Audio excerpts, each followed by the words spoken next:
Bismillahirrahmanirrahim. Welcome to the class of International Organizations. Today we will study a mandate system of League of Nations. League of Nations के कुछ हमने disputes study किए थे last time, और अब हम देखेंगे कि जो League of Nations का mandate system था वो क्या था. तो उसका background कुछ यूँ है कि At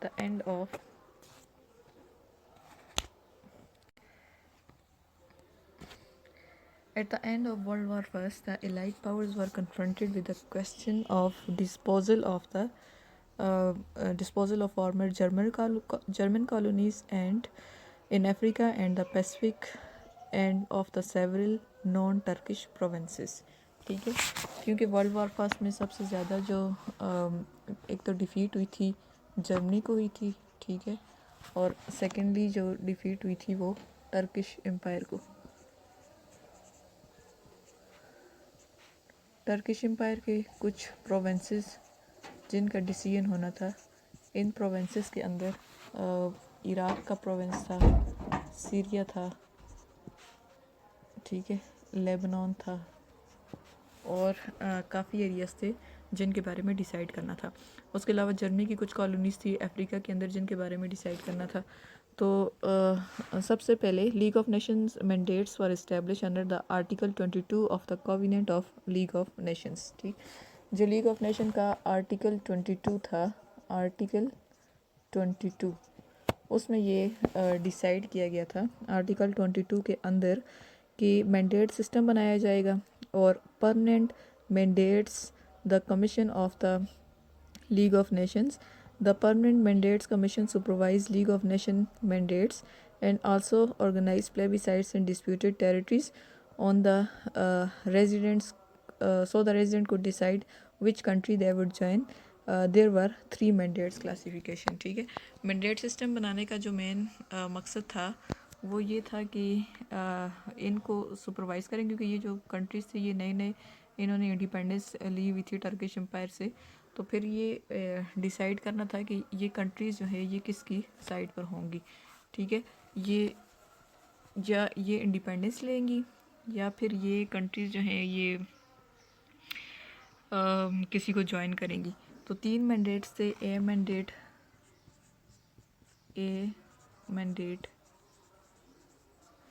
B mandate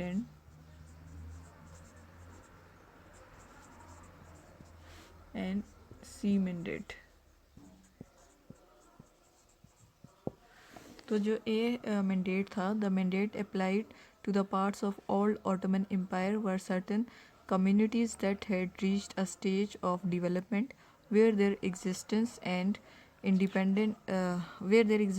independent nation can be provisionally recognized, subject to regarding of the advice and assistance by the mandatory until such time as they are able to stand alone. The wishes of these communities must be principal consideration in selection. Article 22 the covenant of the league of Nations. अब जो थी mandate system के अंदर ये वो countries थी जो किसी हद तक डेवलप्ड हो चुकी थी. ठीक है, डेवलपमेंट इन्होंने ले ली थी, लेकिन अभी ये पूरी तरह से इतनी मेच्योर और इतनी ज़्यादा डेवलप्ड नहीं थी कि ये अपने फ्यूचर का डिसीजन ले सकती.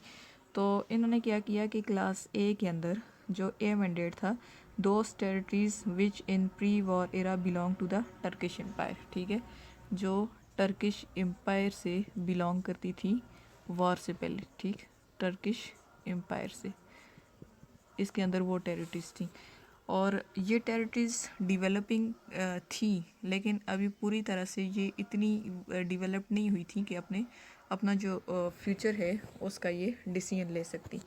और फिर उसके बाद इसके अंदर कौन कौन से थे, Iraq and Palestine were given to. अब इसमें यह था कि जो इराक और पैलेस्टाइन थे, Iraq and Palestine were given to Great Britain.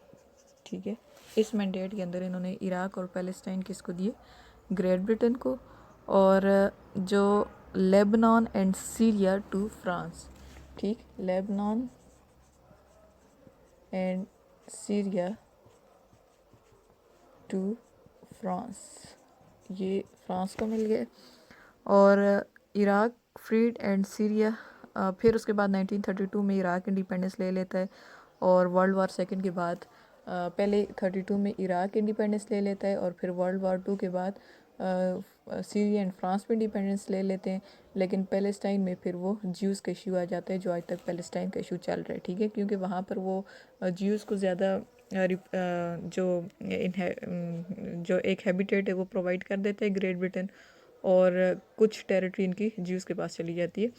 अब ये था कि मैंडेट ए के अंदर वो कंट्रीज़ थे जो डेवलपिंग थे, लेकिन अभी इंडिपेंडेंस देने से पहले उनको इन पावर्स के अंडर, ठीक है, कौन कौन सी पावर्स हैं, ग्रेट ब्रिटेन एंड फ्रांस, इन मेजर पावर्स के अंडर रख लिया गया, ताकि ये पावर्स इन पर एक तरह से चेक रखें और इनको हेल्प आउट करें, इनको असिस्ट करें इंडिपेंडेंस हासिल करने में, ठीक है। पहली चीज़ ये थी।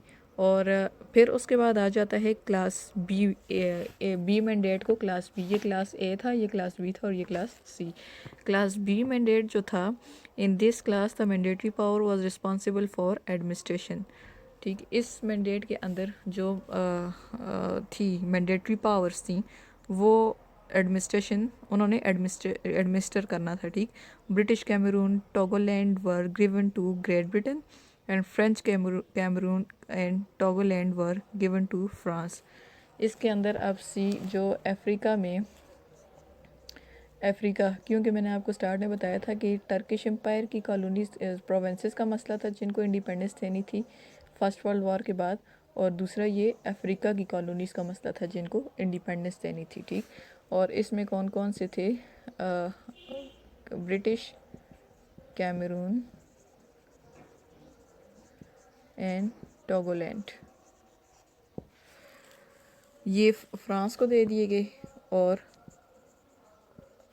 While French Cameroon and Togoland, French Cameroon and Togoland ये इन्होंने दे दिए किसको, सॉरी, ये इन्होंने ग्रेट ब्रिटेन को दे दिए और ये फ्रेंच इन्होंने फ्रांस को दे दिए, ठीक है। एंड वर गिवन, ठीक। अब ये जो थे ये बैकवर्ड कंट्रीज़ थे और इनमें प्रॉस्पेरिटी लेकर आना ये सारा ब्रिटिश और फ्रांस का काम था।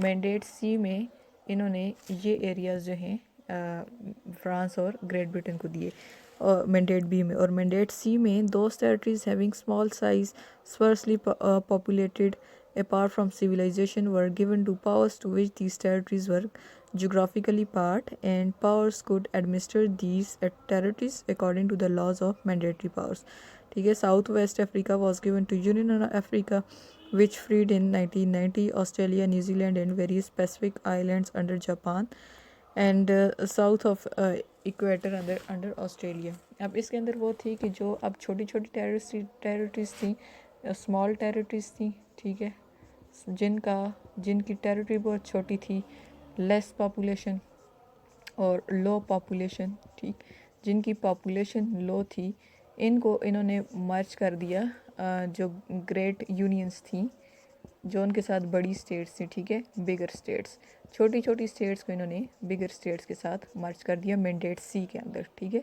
मैंडेट ए के अंदर इन्होंने दिया जो टर्किश एम्पायर की प्रोविंसेस थे, इराक था, पैलेस्टाइन था, लेबनान था, सीरिया था। Iraq and Palestine great Britain को दे दिए और जो लेबनान एंड सीरिया है वो फ्रांस को दे दिए, ठीक है। इन्होंने इनकी हेल्प करनी थी, असिस्ट करना था इनको अपनी नई स्टेट बनाने में।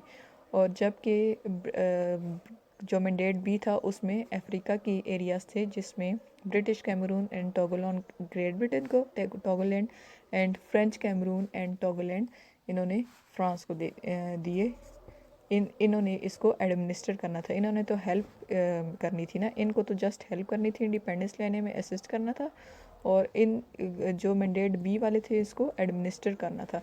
और जो स्मॉल टेरिटरीज रहती थी मैंडेट सी के अंदर वो इन्होंने दे दी, जैसे जो थी साउथ अफ्रीका जो था, साउथ वेस्ट अफ्रीका, इसमें एग्ज़ाम्पल है कि South West Africa, West Africa, ये इन्होंने दे दिया साउथ अफ्रीका को, ठीक है। इसको मिला के एक स्टेट बना दी, because this was a smaller state and it was united with big state South Africa. और जो न्यूजीलैंड और थे उनको दे दिया अंडर जापान, इसी तरह, ठीक है। न्यूजीलैंड को इन्होंने मर्ज कर दिया जापान के साथ।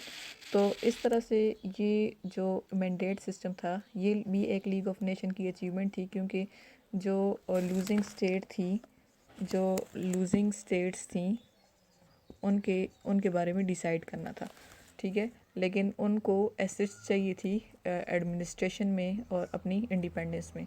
तो ये असिस्टेंस जो है ये मेन इसके एक्टर्स थे France and great Britain. France and great Britain के अंडर ये एरियाज़ इन्होंने अपने मैंडेट सिस्टम में रख लिए। फिर उसके बाद जो है अचीवमेंट्स, हम इसकी अचीवमेंट्स पर थोड़ी सी बात कर लेते हैं कि इसकी अचीवमेंट्स क्या क्या थी। इसकी अचीवमेंट्स में आपने कुछ लास्ट टाइम पढ़े थे, कुछ डिस्प्यूट्स पढ़े थे कि डिस्प्यूट्स लीग ऑफ नेशन ने रिज़ॉल्व किए थे, ठीक है। जिसमें था मोज़ल बाउंड्री डिस्प्यूट, मोज़ल बाउंड्री डिस्प्यूट। उसी डिस्प्यूट को आप इसके अंदर एक्सप्लेन करेंगे, ठीक है। कि मोज़ल बाउंड्री डिस्प्यूट था टर्की और इराक़ के दरमियान में। मोज़ल एक एरिया था और इस डिस्प्यूट को, पहला डिस्प्यूट ये लीग ऑफ नेशन ने रिज़ॉल्व किया। और फिर उसके बाद दूसरा जो डिस्प्यूट था वो कॉर्फू आइलैंड का था। कॉर्फू आइलैंड में जो इटली ने अपनी फोर्सेस भेज दी थी कॉर्फू आइलैंड में ग्रीस के अगेंस्ट, उसको इसने लीग ऑफ नेशन ने सॉल्व किया। और इटली ने अपनी जो इसकी थी जो इसकी फोर्सेस थी उससे विड्रॉ करवाया। और जो तीसरा आपने डिस्प्यूट पढ़ा था ऑल एंड आइलैंड का, ये भी लीग ऑफ नेशंस की एक अचीवमेंट थी कि ऑल एंड आइलैंड का जो स्वीडन एंड फिनलैंड के दरमियान में एक पार्ट था, एक आइलैंड था ऑल एंड आइलैंड, जिस पर स्वीडन ने इसको अपना पार्ट बना लिया था, जबकि ये फिनलैंड ने इसे अपना पार्ट बना लिया था, और जबकि ये स्वीडन का पार्ट बनना चाह रहे थे। तो इसको एक इन्होंने सॉल्व किया लीग ऑफ नेशन ने। और उसके अलावा और जो थे, हाँ, ट्यूनिस एंड मोरक्को का जो था नंबर 4, ट्यूनिस एंड मोरक्को, इसमें जो उनका सिटीज़नशिप का इशू आया था, सिटीज़नशिप का क्लैश आया था कि फ्रांस ने डिक्रीज़ इशू कर दी थी कि ट्यूनिस एंड मोरक्को के जो सिटीजन्स होंगे वो फ्रेंच नेशनल्स होंगे। तो इस पर ग्रेट ब्रिटेन का और फ्रांस का टसल आ गया, जिसको लीग ऑफ नेशन ने सॉल्व किया और ये कहा कि जो कॉलोनीज़ के सिटीजन्स हैं वो कॉलोनीज़ के नेशनल्स नहीं होंगे, वो अपनी जो एरिया है उसी के नेशनल्स होंगे। और उसके अलावा जो इन्होंने सॉल्व किया था, मोज़ल बाउंड्री था, कॉर्फू आइलैंड था, ऑल एंड आइलैंड था, ट्यूनिस एंड मोरक्को था। और हाँ, एक चीज़ जो मेन है, बाकी तो अनडिस्प्यूटेड जो प्रॉब्लम्स थे वो रह गए थे। मेन इसमें एक चीज़ जो है वो कलेक्टिव सिक्योरिटी, ये लीग ऑफ नेशन की एक अचीवमेंट थी कि इन्होंने कलेक्टिव सिक्योरिटी की बात की थी, ठीक है। अब कलेक्टिव सिक्योरिटी के अंदर ये था कि अगर कोई एक स्टेट एग्रेसर हो जाती है तो उसके अगेंस्ट ये सारी स्टेट्स जो हैं कलेक्टिव, जैसे अब लोकेर्नो पैक्ट जो है इसकी बेस्ट एग्जांपल है। लोकेर्नो पैक्ट के अंदर 7 ट्रीटीज साइन किए गए थे। वो जो 7 ट्रीटीज थे वो एक दूसरे के डिफेंस के लिए थे, ठीक है, जो कि बेल्जियम, फ्रांस, जर्मनी, चेकोस्लोवाकिया और यूगोस्लाविया,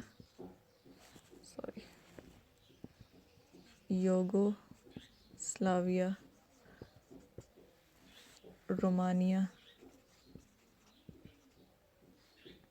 ये जो स्टेट्स हैं इनके दरमियान में था, ठीक है। Belgium, France, Germany, Czechoslovakia, Yugoslavia, Romania, इन्होंने कलेक्टिवली एक दूसरे के साथ ट्रीटी साइन की जिसमें ये था कि एक तो एक दूसरे की बाउंड्री में ये इंटरफेयर नहीं करेंगे, और सेकेंडली ये अगर कोई स्टेट एग्रेसिव होती है तो एग्रेसर कोलेक्टिव उसके अगेंस्ट ये कोलेक्टिव एक्शन लेंगे, ठीक है, कोलेक्टिव एक्शन अगेंस्ट एग्रेसर।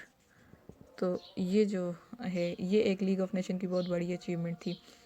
और उसके अलावा कुछ लीग ऑफ नेशंस की अचीवमेंट्स के अंदर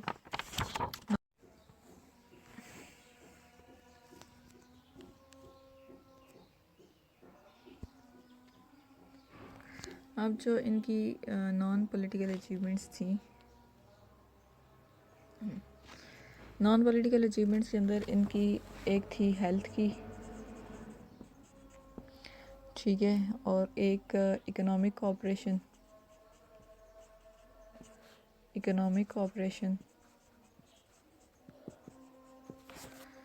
और उसके अलावा इनका था communication and transit and international labour organisation, communication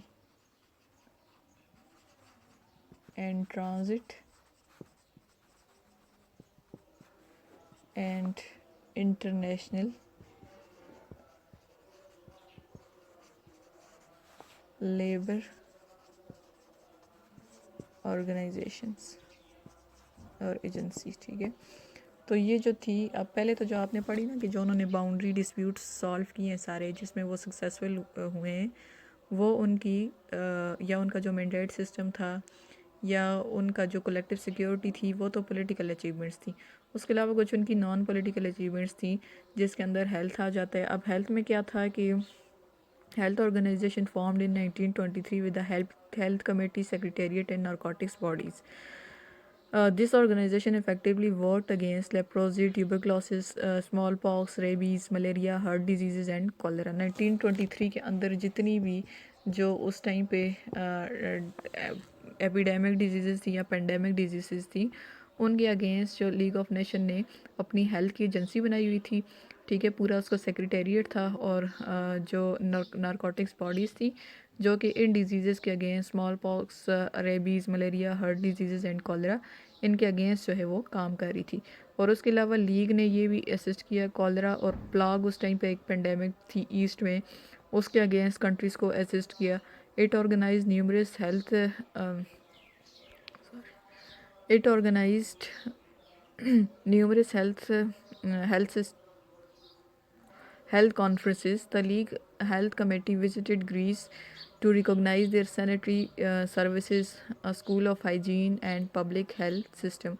The health organization granted scholarships to the medical officials to go abroad and to have the acquaintance with the scientific medical research।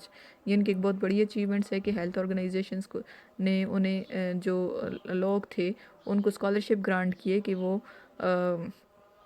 वो बाहर जाकर अपनी पहचान बनाएं और अपनी जो साइंटिफिक और मेडिकल रिसर्च है उसके ऊपर काम करें, और सैनिटरी सर्विसेज प्रोवाइड की, स्कूल ऑफ हाइजीन प्रोवाइड किया उन्हें। और उसके अलावा जो लीग के कोविनेंट में अच्छे ड्रग ट्रैफिकिंग की कंट्रोल, जो ड्रग ट्रैफिकिंग है जो कि एक बहुत बड़ा इशू है, उसके कंट्रोल में भी इन्होंने क्या किया कि लाइसेंस जारी किए कि कौन सी कंपनीज जो हैं वो ड्रग्स सप्लाई कर सकती हैं और किन किन कंट्री से ड्रग्स नहीं लेना। तो ये एक हेल्थ उसकी अचीवमेंट थी। उसके अलावा इकोनॉमिक अचीवमेंट में अगर हम देखें तो लीग ऑफ नेशन ऑल दो कि उसके पास जो फाइनेंशियल सफिशेंट फाइनेंशियल फंड्स हैं वो नहीं थे, तो इसलिए इतनी ज़्यादा इम्प्रूव नहीं हुई, लेकिन कोई इफेक्टिव सिस्टम नहीं था। A convention of economic sanction was formed with the request to its signatories to publish economic statistics, and then to committee of expert was asked to work out details of standardization, ठीक है, and numerous globe wide conferences on financial and economic affairs was strongly supported by the League of Nations, and the league agencies prepared statistical and other data for their conferences. The league effectively succeeded to strive specific problems of individuals, states and small groups of the nations. The financial committee strived 26 million to Austria, 10 million to Hungary for economic reconstruction. ठीक है। अब economic committees बनाई गई थी जिनका मकसद ये था कि इकनॉमिक कि इकनॉमिक डेवलपमेंट के स्टैंडर्ड क्या हैं, एक तो ये फाइंड आउट करे और उसके अलावा ये देखें कि इन स्टैंडर्ड्स पर कैसे पूरा उतरा जा सकता है।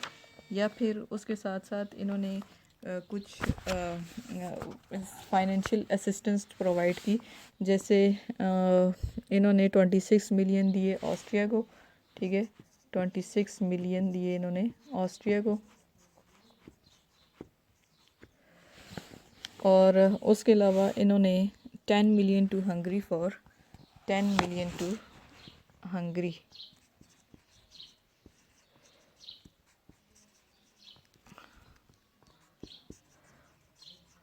ठीक है, यानी ऑस्ट्रिया हंगरी को टोटल अगर हम मिला के बात करें तो 36 मिलियन इन्होंने ऑस्ट्रिया हंगरी को दिए ताकि वो रिकंस्ट्रक्शन कर सके। इसके अलावा जो स्टेट्स थी जिनमें था जो ख़ास तौर पे जो बल्कन स्टेट्स थी वो भी वॉर में थी, उन स्टेट्स को इन्होंने फाइनेंशियल असिस्टेंस प्रोवाइड की। और उसके अलावा जो नेशनल डिज़ास्टर वगैरह थे, clothing, food, medicines were provided to the victims of earthquakes, floods, storms and other catastrophe, and this was done by the International Relief Union। ठीक, और उसके अलावा जितने इंटरनेशनली डिज़ास्टर्स चल रहे थे, अर्थक्वेक था या फ्लड वगैरह था, उनको असिस्टेंस लीग ऑफ नेशन ने प्रोवाइड की। उसके अलावा कम्युनिकेशन एंड ट्रांजिट में इन्होंने क्या किया कि League secretariat strive to its best to coordinate the national communications and create harmony. The Communication and Transit Organization made research and arranged conferences to improve the communication and transit. It provided technical assistance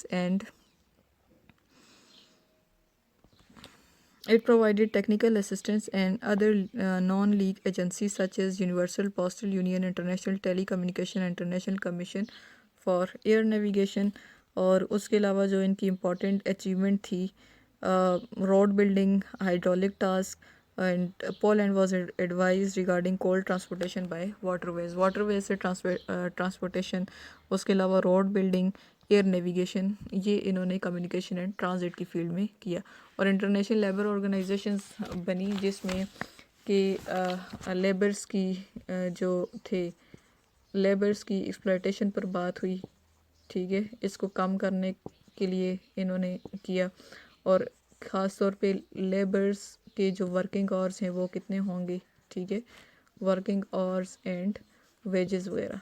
तो इस तरह से league of nation जिस तरह political काम करने के साथ साथ हेल्थ के काम उसने किए, इकोनॉमिक कोऑपरेशन की, और कम्युनिकेशन एंड ट्रांजिट के अलावा it was also the voice of labours in the form of international labour agency. तो ये इसकी कुछ नॉन पॉलिटिकल अचीवमेंट्स थी।